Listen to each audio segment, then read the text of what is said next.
AngryCast. This is a rant. Usually when I take on recording a game for the channel, playing through from start to finish, I take an opportunity while the credits are going, or at the end of actual filming, to give some thoughts, a review, my feelings about the experience of playing the game.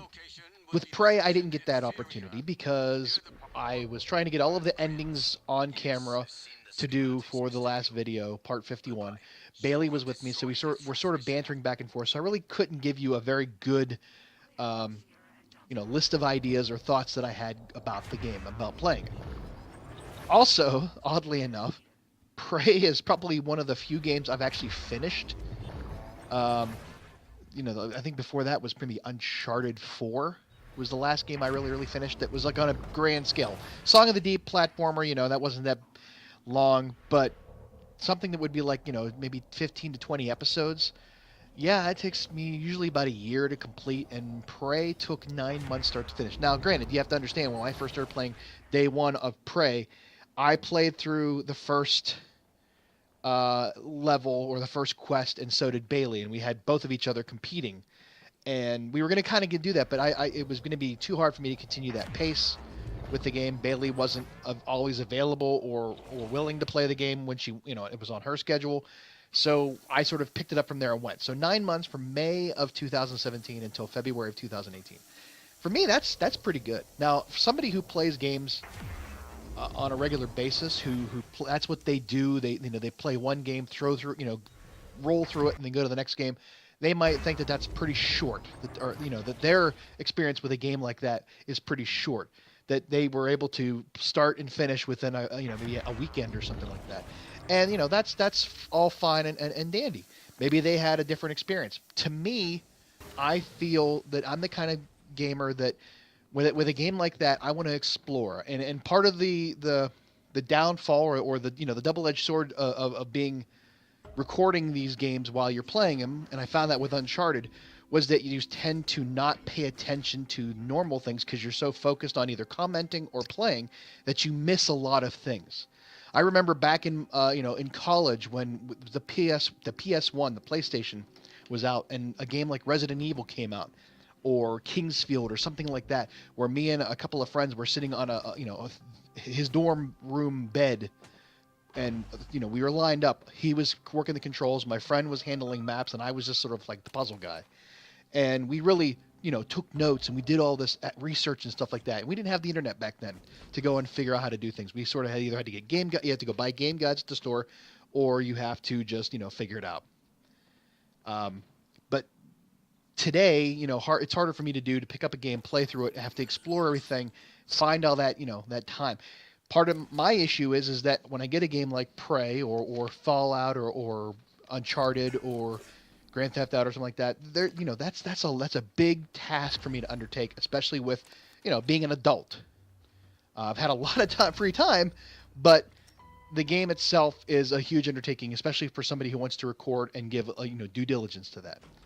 So I'm the kind of guy that, it's hard for me to record these games somewhat because I go through and I look at everything, and it's an editing nightmare because you almost have to play for 3 hours and edit for 3 to 6 hours, almost rewatching all the stuff you do, and it can become somewhat of a bore or the bane of your existence to try to get through these things. So you tend to put those games aside for a while and not come back to them because they're such an undertaking. But man, I got to tell you, I really enjoyed playing this game. I would expect nothing else from Bethesda publishing it. And Arcane Studios, I'm not really very well versed with, but they really knocked it out of the park, I think, with this game. Here's why. So you're presented with this game, and it took me a while to come back to it. I may have to play through again to get some more insight on it. But you're faced with this idea that you are Morgan. You work for TranStar, and you're going to a meeting, and they put you through these tests that are basically on the surface they're, to any other gamer, like, oh, this is the tutorial to show you how to play. To show you how to jump, run, swing, do stuff like that, push buttons, open interface, all the interface stuff. It's a how-to, it's the controls. But below the surface, it's actually It's actually a roadmap for what you're going to experience. The behavioral test that you take, you're on a train that's barreling down on 5 people. You can switch tracks, but then you'll kill one person. And it's kind of like the Turing test that they use. Like, you find a turtle in the desert, do you flip it over or do you just watch it die? That kind of thing. It's testing your personality. Are you a psychopath? Or whatever. And until you finish the game, you don't understand what the implication of that test is. But the whole game is that test. You are given so many options on how to finish the game in whatever manner you choose.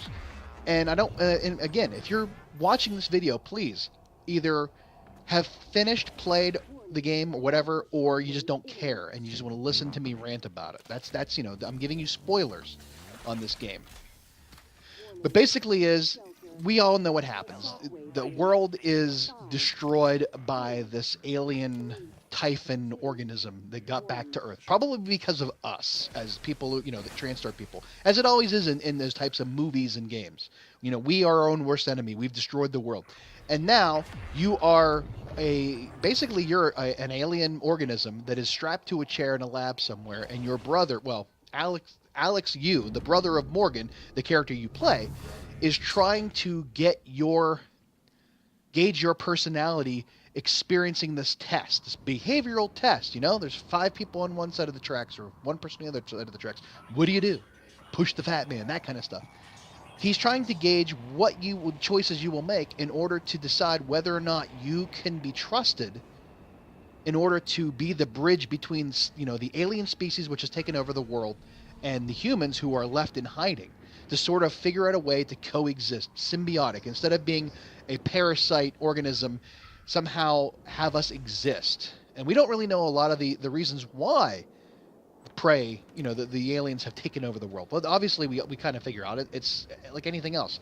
Resources, they consume, that's how they live, they spread, that it's self-preservation, that kind of thing. That's why they camouflage themselves as things that we already know, because they want to hide from us until they can attack us. They don't just leave us alone. They eventually attack us when they think we're not paying attention. So obviously there's some malintent there, and this whole idea is that they're trying to get us to figure out a way to say, we've been putting you guys in our brains for years in order to lift things and turn into coffee cups. But what we should have been doing is putting us into your brain in order to get you to understand that we are not here to hurt you, that we want to live and that we deserve to live. So that's basically the entire game. And how it does it is a really great way, because you don't really get that sense. And it gives you all the clues early on. All of the little, every time you insert a neuromod or you do something interacting with the aliens in some way, it sort of gives you the clues of, telling you what you need to do. And one of them says, kill them. And you think you're talking about the aliens themselves, go blow up the station and do that, which is part of the ending choices you have. But really it's, them telling you, kill them, meaning the people in the room at the end of the game. And you have that choice. You can either shake hands with Alex or kill them all. And I've done both endings, and they're both in the video, and it's pretty graphic, and it's pretty cool. But that's just one of the little surprises that you get from Prey. And it gives you that, like, M. Night Shyamalan twist idea of saying that, you start out thinking that you are, first of all, in a real life situation, and you're in a simulation, the entire room, your apartment, the vista that you have, the skyline, everything, the helicopter that you ride from one place to the next, it's all fake. It's all simulation. The entire game, it's inception upon inception upon inception. That's basically, and it's like, it's a mind screw if anything else. But then you start to go into the game and you decide, there's these operators. Well, in January, he's here to tell you that you need to just, you set up this so you can destroy the station. And then December, no, you want to escape. It's like, it's giving you the devil on your shoulder, and it's all being monitored. It's probably all being fed into that chair, that alien sitting in that chair, by Alex to see what decisions you'll make. Will you save Igwe in space? Will you save the people in the cargo bay? Will you kill Dahl? Will you incapacitate Dahl? What choices do you make? What level of psychopath are you, or what level of benevolent person are you? That's the whole point, and it does it really, really well. And now a lot of these games and a lot of these movies are, sort of the basis for what this game is. I mean, I can see a lot of threads, common threads between me growing up and the '80s. I mean, you got you got some sci-fi Cold War stuff. You know that this is an alternate timeline, so you got that whole Fallout feel where it's an alternate timeline where JFK wasn't actually assassinated, and there's a joint. The Cold War never happened, and the joint venture between the U.S. and the Russian space race to actually investigate these Typhon that have we found. There's the idea of these aliens that can take over our take over people and absorb them and ultimately kill them, but John Carpenter's thing, and then aliens as well, and it's the corporate uh, of aliens of the Weyland Yutani, where they like, oh, at all costs bring them back to Earth, not understanding like the Jurassic Park thing, like just because you can do something doesn't mean you should do something. Those threads are all there, and it plays it not subtle. It's definitely there from the beginning and towards the end that you can see all those different genres figuring in, but it doesn't do a disservice to the game. It doesn't make it less enjoyable. It's like, yeah, okay, we get it, but that's sort of part of the fun of playing the game, is knowing that these things are out there and that you're going to have to make these decisions based off of that. And that's the thing. The game itself gives you a lot of wiggle room to replay, and the replay value alone made this game worth, because we always talk about, well, why are games $60 a piece anymore? Man, we spend so much money on games, and then there's DLC and all everything else. This game doesn't need any DLC. I'm sure that there's going to be mods out the wazoo on the PC version, and I'm sure they'll figure out a way to do that like they do with anything else in this realm. But in and of itself, the game it has enough content in it to keep you playing it for a long time, to just go through it and fart around with the game, maybe early on, maybe do some things without advancing some of the storyline to keep you from having some of the interactions that you do, because it does kind of funnel you at the end to making those choices based off of and I explained this to Bailey, like a lot of games that you play where you go into a situation where it's like the last 3 missions and you're like, oh, I don't want to finish this yet, I got a lot of other things I want to get done. So you put off doing this. It's like, oh my god, there's going to be a bomb, well, you better get down here and disarm it, and like 5 days later, you eventually get down there to wherever that bomb is at to disarm it, but you've had all this time to go do other things. The game doesn't give you that option. Once you make the choice to help, to talk to your brother and start down that path of perdition, and I forget the name of the other one, where you either save the station or blow up the station. It makes you choose between a linear path of going from point A to point B and back. You can't just go wander around the station like you used to. And that's one of the things, like early on, if you watch me play the game, early on, I keep going back to other areas, and you see that they repopulate them. They put, you have to, because in room A at the beginning of the game, there's a door that you can't unlock until you get the key at room, Z at the end of the game, and you have to go back. So I'm constantly going back and re-exploring, retreading over these things to find stuff that I didn't know I could see. And it also gives you, the chance to just hone your skills and do whatever, and it's grinding and all that other stuff. But the game itself gives you so many choices on how to play. And they reward you for doing so. Killing January or killing Alex, you get 2 trophies, one or the other. And I didn't understand that was the choice that was going to be made for me one way or the other at the end of the game. I chose to do so beforehand. And just to trip the trophy so I could have it. Because I found myself like, man, there's a couple of things I didn't get to do. There's a room that you can't get into in the IT supply closet unless you choose to go down the evil path, and then that spawns a quest from Dull to go out and assassinate certain people. And that's all built into this simulation idea. So the IT supply closet that I tried to get into, and you can't until you get that quest. There's also a room that was off of the power plant that I couldn't get into because the floor was electrified. And I really didn't try very hard, and there wasn't like there was really a lot in there except for stuff and a couple of monsters, but that's it. But still, I did so many things where I didn't explore so many different endings that I could have had. And it's not even just, there is only like 3 types of endings, but the way you get there and the way you can replay and tweak just 1 or 2 things. Now, they do have a hard set of rules of what do you need to trip, what switches do you need to flip in order to get this type of ending, this type of ending, this type of ending. But it's not like you can't explore, and it's like kind of cool if you're really one of those people that like to go back and play a game 1,000 times, to get the tofu in Resident Evil and fight like tofu, or get the Brad or whatever it is. You'll go back and you'll play the game and make different decisions just to get. And I'm going to definitely do that to go get all the trophies that I missed. Some of them, like some games, like to think how I'm going to get all these damn trophies. I'm going to have to play it through 2 or 3 times, and I'm not going to record them just because. Had I finished the game within like a week or a month after it came out, I might consider going back and doing that. The fact that it took me 9 months, it's no longer relevant to anybody. And I want to play the game for me now. I want to have that, my chance to go through it and let it touch me instead of sharing it. I want it just for myself. And it's kind of a greedy thing, but in a sense, it's like, yeah, this is my turn now. It's my time. I let you play with it for a while. Now it's my chance. And not that anybody really cared, never been anybody ever watched, but I still think that it's great to be able to go through it and experience it a different way. Maybe pay attention, because there's so many things that I didn't get, so many things that I did not understand playing through the first time. I'm definitely going to go through and try to kill everybody, and I think there's a list of 42 people you have to kill on that list, and then try to save everybody, which means I have to remember beginning at the game, like the first time you run into the trauma center and there's that guy stuck in the room. Who's I walked through and he just his head exploded. And I wasn't expecting it. They don't expect you to know those things when you go into the game.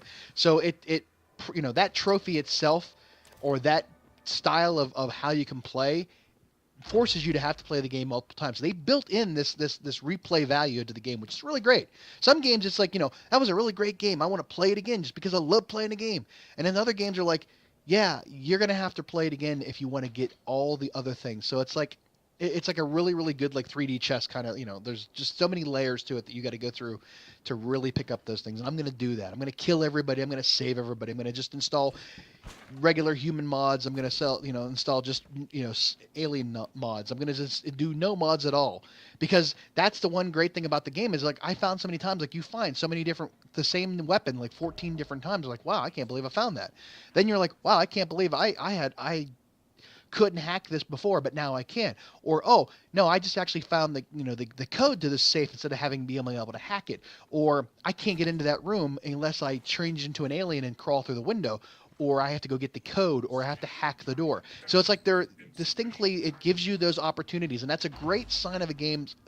The people who developed the game, or who created the game, the programmers, to build in this system by which you can accomplish certain tasks in multiple ways based on whatever style of gameplay you choose, but then also give you the opportunity to get to the same conclusion without doing the same steps. And that is a really, really, really great mechanic that I don't see a lot of gamers or a lot of games employ, is that they well, you can either just do this or do that.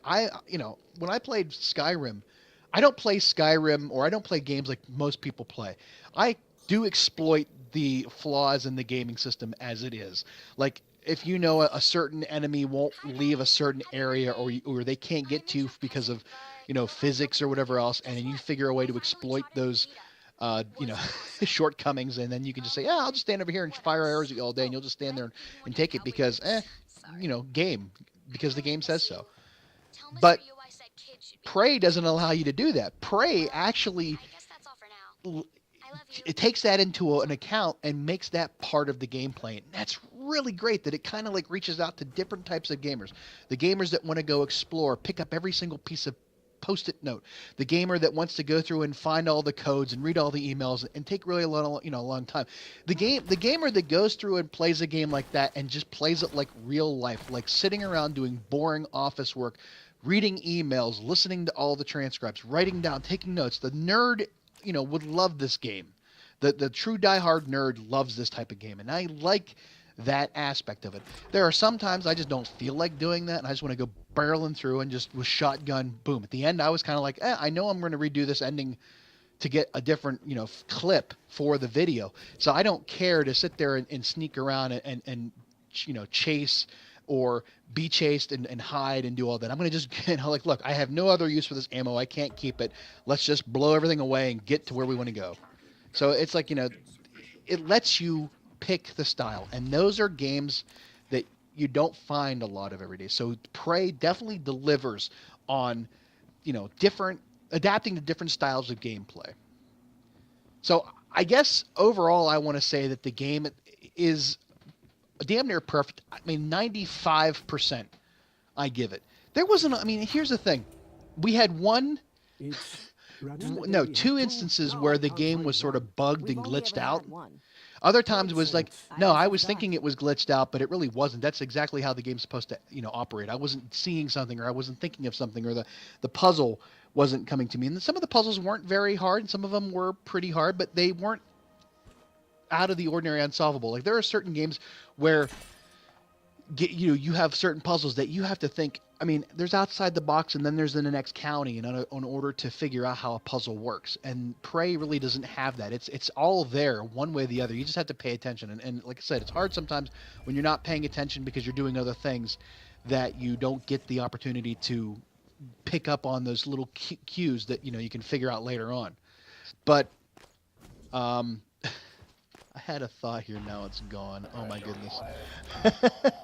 Oh, there was glitches. So the two noticeable glitches that I saw, one, there was like a texture glitch that warped through, something pulled through, like you see on a lot of CGI where like the clipping happens.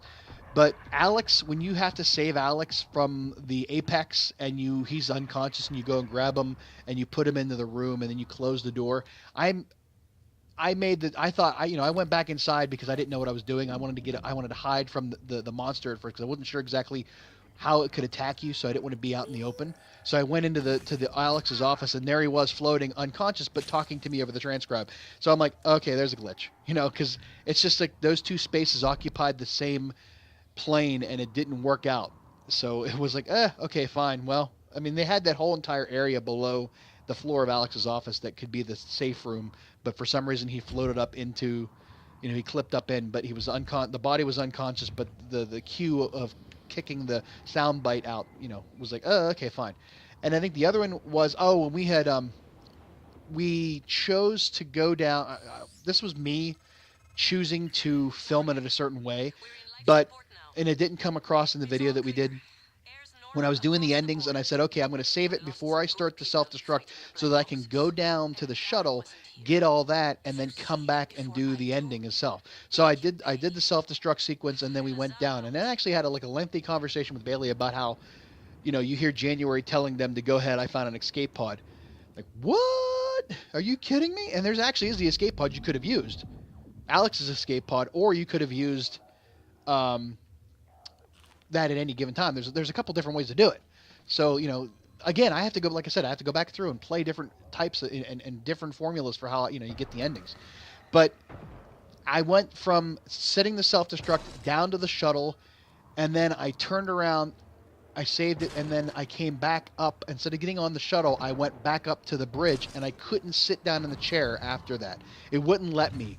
So the game was going to go on infinitely. The shuttle might have been gone, or I might have kicked it out where I didn't see the shuttle leave, and I want to go see the shuttle leave and see if it happens. I also want to, go through and do other things as well, but going back up to the bridge, I did not have the interface to click and sit on the chair, so that was a secondary glitch. Again, I'd already finished the game, so it didn't really bother me, and I had made decisions that went against the logic of the game. And sometimes I do that. Sometimes I try to break the game and see if I can, see how good the game, programmers are. That's just me. I'm a quality, I kind of have a quality tester background in that sense. So that's basically all I want to say about the game. Like I said, I give it a 95%, a solid 95%. There might be some things that I really didn't, take into account, but man, the fact that I didn't notice them makes it all the better. It is. If you have not played the game and you are listening to this, well, shame on you for getting spoiled by that. Or if you know about the game and you're just like, no. It is worth getting. It really is worth getting and playing through and having that experience, because you'll play it for a couple of years. It's really is. A thumbs up to Arcane and thumbs up to Bethesda for knocking it out of the park. So there you have it. That's my thoughts. 26 minutes worth of them. It's a long one. I like to rant. I like to talk. I like to have, these discussions, because this is what I do. This is what I like to give to my viewers and to anybody who wants to pay attention and listen, to have these discussions, to think about these things. So that's all for tonight. Thanks for watching. Hey, if you like what you saw, go back and watch the game from the beginning. Subscribe to the channel. Leave me some comments. Tell me your thoughts of the game in the comments. And as always, go check around, and buy some stuff at the store if you like shirts. I got Not a Mimic. You can get a mug. It says Not a Mimic on it. But that's all I got for tonight. Thanks for watching. Have a good night. Bye-bye.